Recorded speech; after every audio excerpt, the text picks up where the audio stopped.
Hello, Lions fans, and welcome back to another episode of Believe in Lions podcast. I am Brandon Brown, joined as always by Glover Quinn, former Detroit Lion, and always excited to talk to Glover about the matchups coming up and get his inside take on coming off a bye week, which is where the Lions are right now. We talked a lot about that last week, Glover. The Lions needed to get healthy a little bit. They had some guys banged up.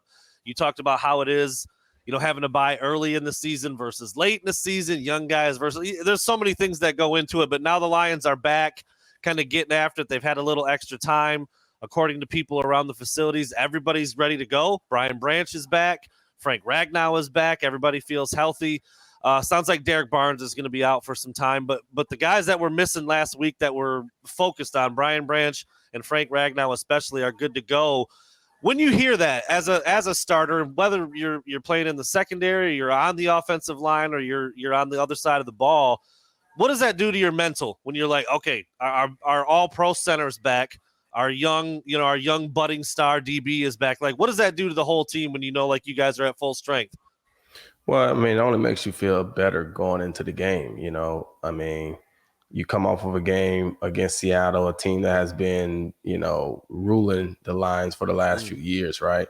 And you play a fantastic game on Monday night and you get a big win. And then you go into a bye week and you get healthy. But going into that bye week, you feel confident because, you just played great. You just played great on national TV. You got a big win. So everybody's feeling good going into the bye week. So sure, they had a great time on the bye week, a couple of light practices just to kind of stay moving for a little bit, enjoy some time off. And now they're getting guys back, knowing how they played without all those guys, and to be getting guys back, I think they're going to come in this week feeling really good.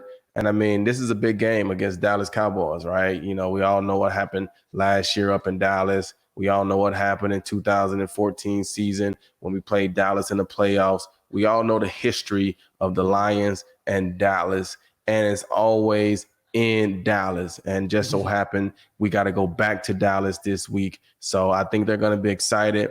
I think they're going to, be out to avenge what's been happening the same way they did with Seattle. It's funny you mentioned that. I mean, like the Cowboys, they're kind of a hard team to figure out. I mean, we talked about this a little bit last week too. They're up and down. They just come off a big win in Pittsburgh. They gutted out. They win by 3. Dak had a big game. And then, sometimes they just look like they cannot figure it out. And they've always had this talented roster. They can't quite get over the hump. But they're going to give the Lions their best shot. I mean, these are two teams in the NFC that are trying to make it to, the NFC title game and eventually, hopefully to a Super Bowl for both fan bases, both franchises. What do you think their mentality is? They know the Lions are coming off a bye. They did just have this big win over Seattle. They're probably still considered one of, if not the favorites in the NFC. How do you think the Cowboys are looking at the Lions right now, getting ready to host them off this bye? Well, I think the Cowboys are definitely shaking in their cowboy boots. You know what I'm saying? I definitely feel like they know that they're going to have a very tough task. And they haven't been playing well, and the Lions are playing well. And, I don't think they're coming into this game off of last year's game feeling like they, are super confident that they can beat the Lions. Obviously, you're a team and you feel like you go in and you can beat anybody, right? But deep down inside, they know that they're going to have to fix a lot of the issues that they've been dealing with. CeeDee Lamb and Dak Prescott are going to have to be on the same exact page. They're going to have to get stuff figured out because this Lions team is coming in and they know that they're going to have a chip on their shoulder. So they're going to be preparing, but I just don't know if they're going to have enough firepower. I mean, here's the deal. The Cowboys are sitting at 3-2.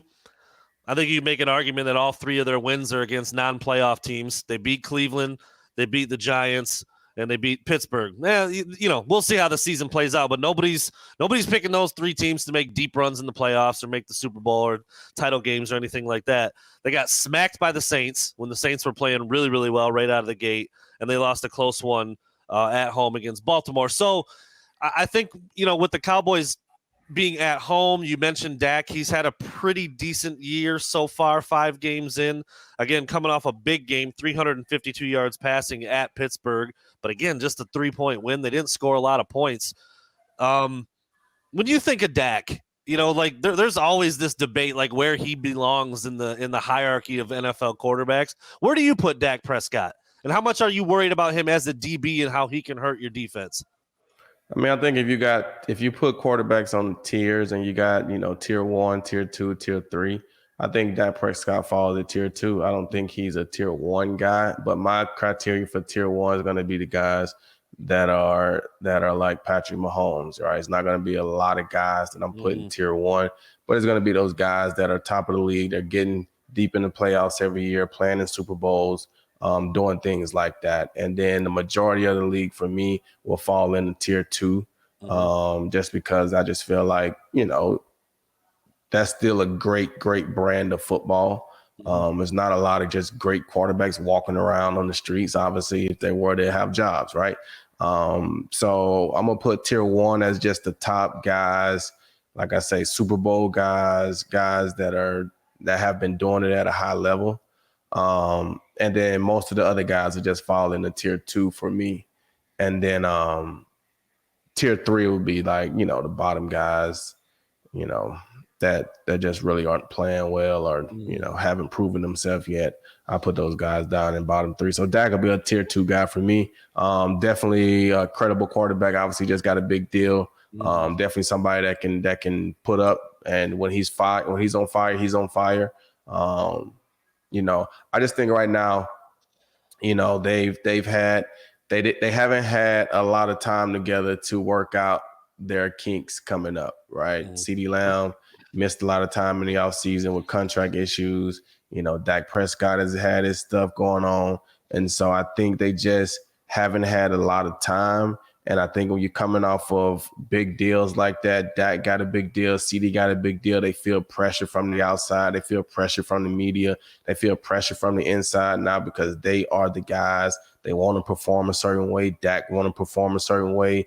And so it makes him think about things differently. CeeDee Lamb wants to go out there and put up numbers. So it makes him think about things a little differently. And so they just haven't been able to get on the same page. But you see, when they are on the same page and they're rolling, they could be tough to stop. So the Lions definitely got to get after him. Aiden Hutchinson and that defensive line got to get some pressure on Dak, force him to make a couple bad plays, and then we can tackle CeeDee, force a turnover on him or frustrate him early. We've seen that they can get under his skin a little bit this year. He's had I think two episodes in 5 weeks, I think. So I think the Lions can do what they have to do against Dak, but he's definitely one of those guys that if he get going, especially at home with the crowd and just the whole atmosphere of Jerry's World and all that stuff, he can put up numbers on you. Absolutely. I mean, there's been many stretches over Dak's career where you look up and he's leading the NFL in passing yards. Whether that always translates to wins and losses, that's a different discussion. But he can get hot. He can hurt your team. CeeDee Lamb's one of the best doing it. CeeDee Lamb had a big game against the Lions last year. I mean, that's kind of the Lions thing, though. I mean, not every week, not week in, week out, but they seem to kind of live with maybe one guy getting his, but they're not going to let a bunch of people go off. They're not going to give up a bunch of big plays. They're not going to let another team score a lot of points. If you're going against Dallas at home this week, how are you approaching CeeDee Lamb? Because he's clearly their biggest weapon on offense. It's not even close. They brought Zeke back. He's in the tail end of his career. He's not an RB1 anymore. Rico Dowdell's a serviceable back. He's not going to kill you. Their top tight end Jake Ferguson's just back off an injury too. So they're kind of, like you said, they're kind of figuring things out a little bit still. How are you approaching CeeDee Lamb at home right now when he's clearly option number one for the Cowboys? Well, I think you got to take him out the game early. I mean, from double teams to clear, let him know that you're not going to have a big day against us. And I think we've seen that he will get frustrated. So they got to come out and assert that early in the game. I don't think you come out and try to single him up or say that, hey, we can do this or we can do that. Give him the respect that he's earned, that he's deserved from what he's done in this league, and go out and say, we're going to take you out the game early. We're going to double team you. We're going to roll coverages. We're going to make some of these other guys beat us. And we're going to try to frustrate you, because if we do that, then you start picking at Dak and chirping at Dak. Now maybe you can get under Dak's skin. So I will be trying to do all those things. Take CeeDee Lamb out the game, because if you remember last time he had to blow up on the sideline, the next game that they came out and played, I think they went to CeeDee Lamb probably 8 out of the first 10 plays. I'm talking about quick passes. They put him in the backfield. They was tossing sweeps to him. They was letting you know that we're giving CeeDee Lamb the ball this game. And so coming off of last week, I wouldn't be surprised if they try to do the same exact thing. They back at home, crowd, energy. Let's get CeeDee Lamb going. They're going to try to force feed him early in the game, and the Lions have to be prepared for that. Yeah, dude gets a lot of touches, always at the top. I don't know, probably top 3 or 5 in targets every year since he's been in the league. And you're right, they get him involved in the jet sweeps and the reverse game and let him do his thing in the open field a little bit. But I don't know, man. When I look at the Cowboys, I'm just like, even if he has a pretty good day, even a big day, like where else are they going to go? I just don't.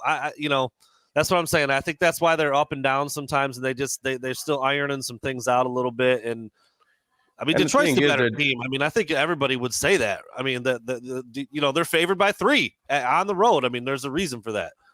Right. I think the Lions are definitely the better team, and I think the Cowboys defense hasn't really helped those guys out at that much either. So when you are forced to have to put up a lot of points because your defense is giving up a lot of points, that puts a lot of pressure on you from an offensive standpoint. And so the Lions defense has been playing well, holding teams down, giving the Lions offense an opportunity to put up points, right? So when you look at that from that standpoint, the Cowboys have a lot of guys on defense, right? The Cowboys seem like a great front running team to me, offensively and defensively. They got a ton of stars. But they all have personalities. Micah Parsons got his podcast, and they got this, and they got all these different things that's going on. And so I think they feel all that outside pressure when it comes to the people. When things are not going well defensively, Micah Parsons, he's going to play hard. He's going to always play hard. But I'm sure he's on the sideline thinking about that podcast and how he's going to have to stand up or sit down and talk and explain this and this and that. I think he gives his opinion on everything outside of exactly what's going on with the Cowboys. And I really think that should be his focus, but that's not me to tell him how he should be doing his thing. That's him to do his thing, and good for him. But I think when you have all those different things going on, it comes into how you're playing and how you're approaching the game. And so I think they got a lot of personalities, and they're front runners. When they are going, they can go. They get hot, they can tear you up. But if you get on them early, we saw it with the Saints. If you get on them early, right? We've seen it probably with every game that they've lost. If you get on them early, jump on them, they will get frustrated. And I don't know if they have a strong enough team to battle through that at this point. It's interesting you say that. Like, if they get going, they can go. Like, that's a perfect way to describe. Like, if you didn't watch any football on a Sunday and then you just looked at the box scores the next day and you saw the Cowboys beat anybody, it wouldn't be like a surprise. Like, they're good enough to beat anybody on any given Sunday. I know the whole NFL is kind of like that, but like you said, they got stars all over the place, both sides of the ball. Perfect segue, though, into the defensive side of the ball. It sounds like Micah Parsons is going to miss his second game with the sprained ankle. Would be the first time in his career, actually, that he missed back-to-back games with an injury. He was out last week, and it sounds like it's going to take a lot for him to be ready to go against the Lions. How big of a deal is that? I mean, let me ask you this first. Let's just focus on him for a split second. Is he the best defensive player in the NFL, in your opinion? I know he's in that discussion for most people. Where do you put him? I mean, I wouldn't say he's the best defensive player, but I would definitely put him in the top,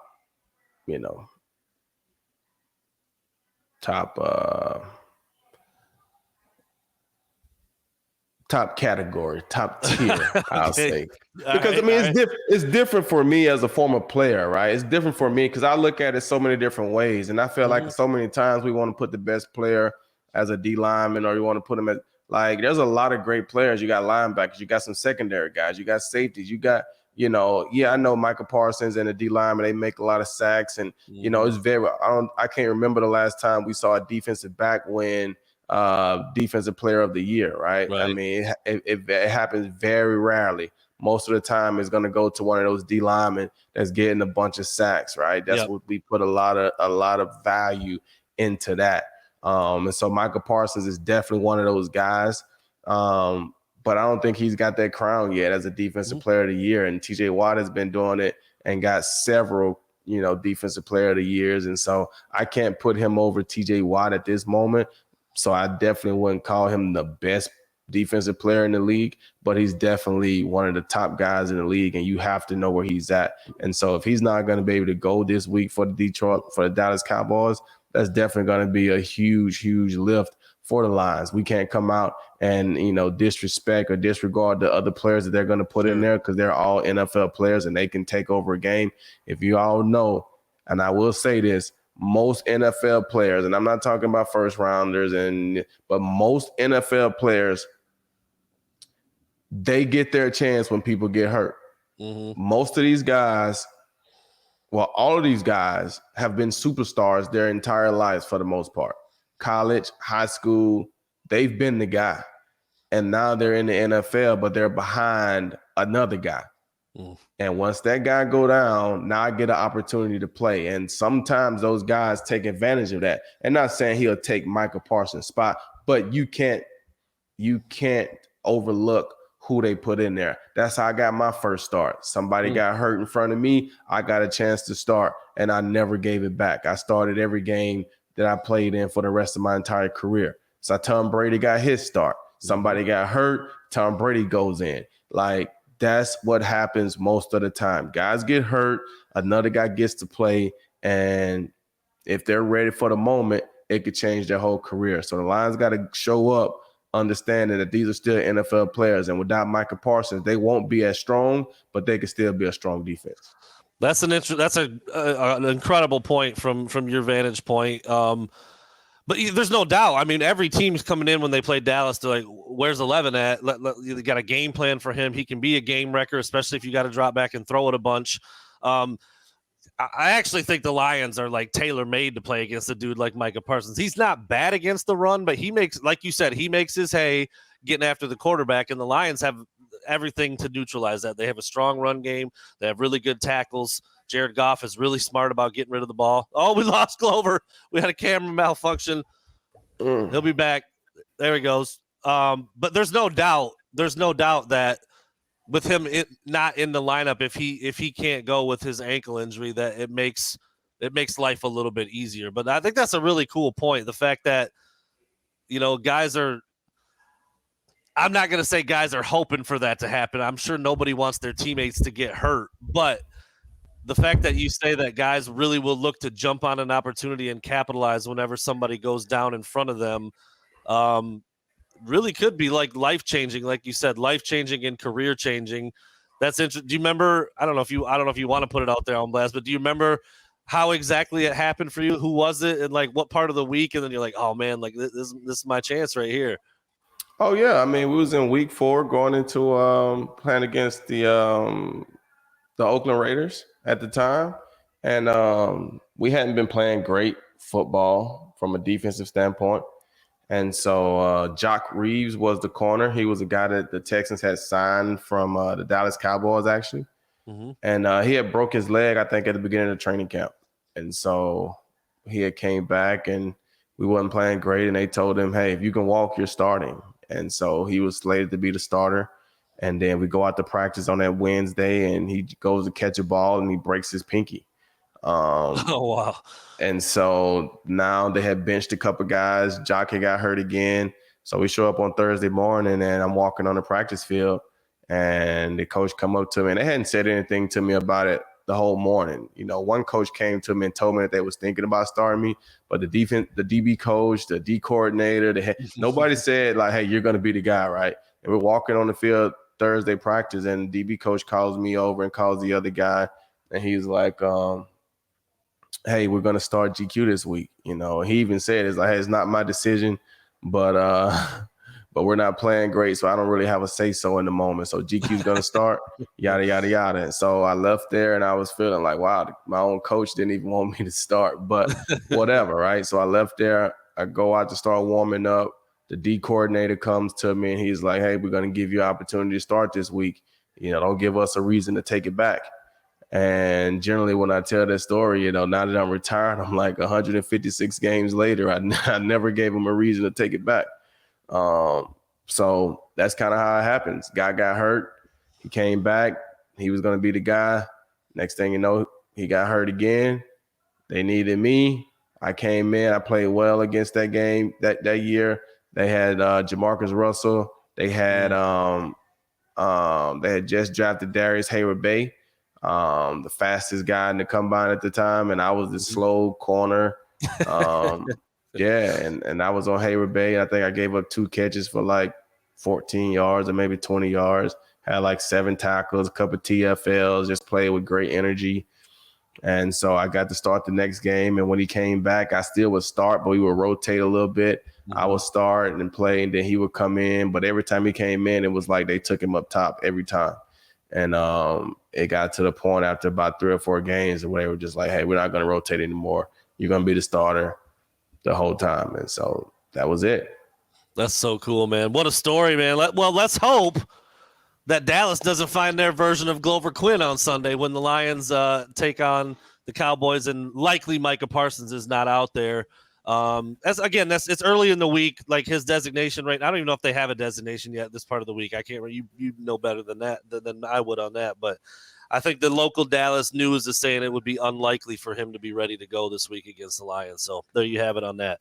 So that's the look at the Cowboys. Offense, defense, Lions are favored. They're going to Jerry World. It is on the road, and the Cowboys are a talented team. So I think everybody's going to be locked in. Like you said, there's a little bit of a history recently with the Lions and the Cowboys and just the way things have played out, playoff game and the whole weird situation with the eligible tag. I think it's funny now. Every time Dan Skipper comes in the game, the crowd cheers like crazy because they're like, okay, they're recognizing that he's eligible now, and that's probably going to be a thing for a while. So really interested to see how that plays out on Sunday.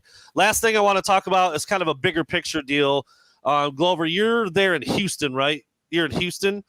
So in Detroit, local radio, they're talking about maybe making an addition to this Lions roster before the trade deadline. It's something that Brad, why can't I think of his last name right now? Holmes.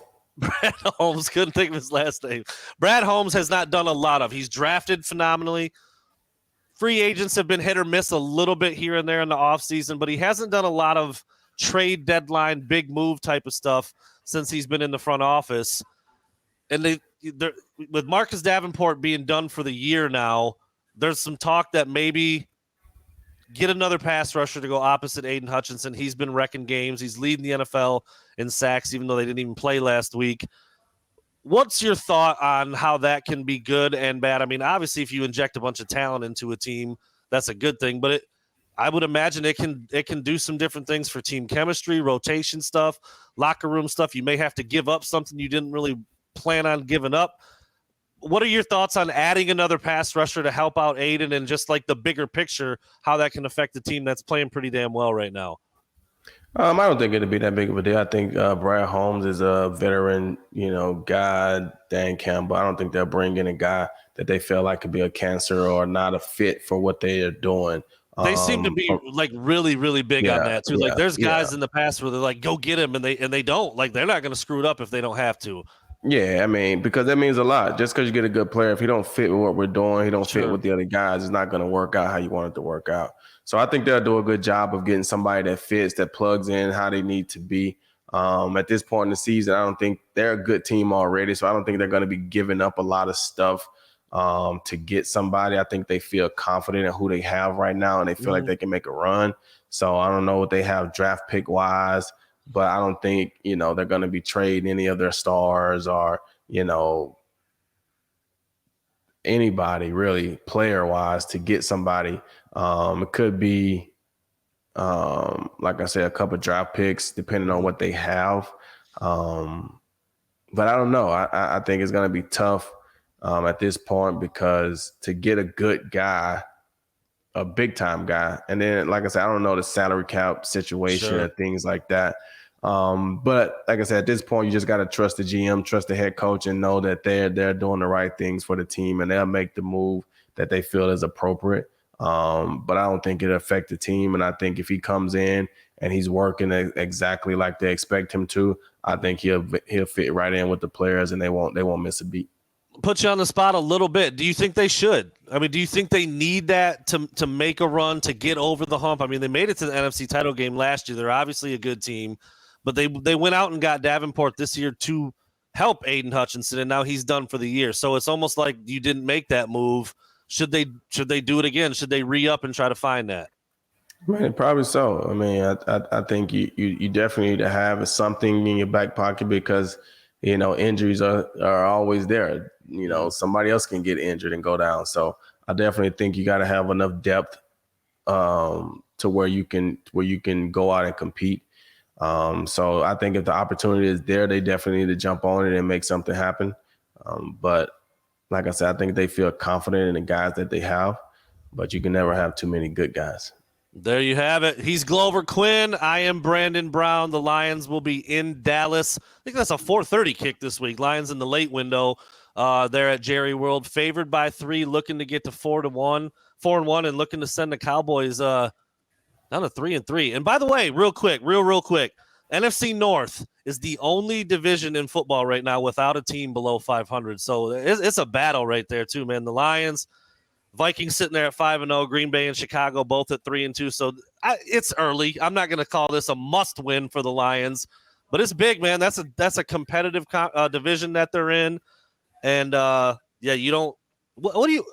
I said we were about to leave, and I'm going to ask another question. What do you, real quick? What do you make of the Vikings? 5-0. They just keep every week. People's like they can't do it again, and then they just win again with Sam Darnold running things there. I mean, I'm a big believer. Your record.